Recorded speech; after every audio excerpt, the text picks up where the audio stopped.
It's going to happen. Your garage door or automatic gate will need fixing someday. Prepare now, subscribe to join our DIY community, plus it motivates me to make more videos, and it's free. This is how you can retension your roller door using only a piece of rope and a socket. That's right, no specialty tools needed here today. Let's get into it. So we've just put this roller door back up after a ceiling repair, and it's currently got 0 spring tension. So we've tied it up nice and tightly using a rope. And what you want to do is do up both of the U-bolts. There's one on each side, one here, and there's one on the motor side. Or if you haven't got a motor, it'll still work. So just make sure both of the U-bolts are done up. It does make it a bit easier. If you have an electric motor with a manual release, you can lock in and some room above the ceiling so you can spin it around freely.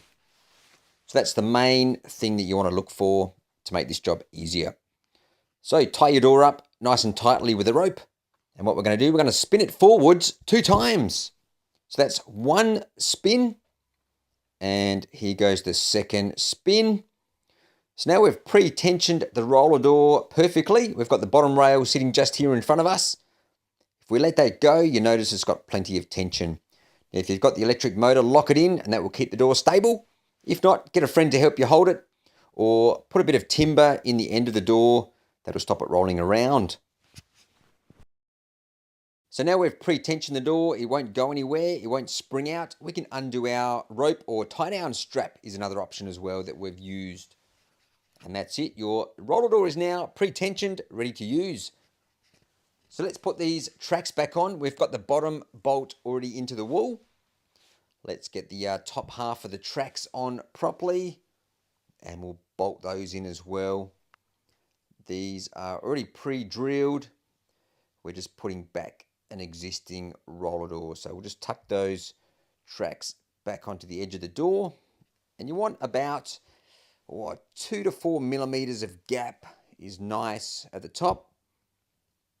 We'll just grab the coach bolts, and instead of using a socket, which I have recommended, I've got some specialty tools to make the job easier.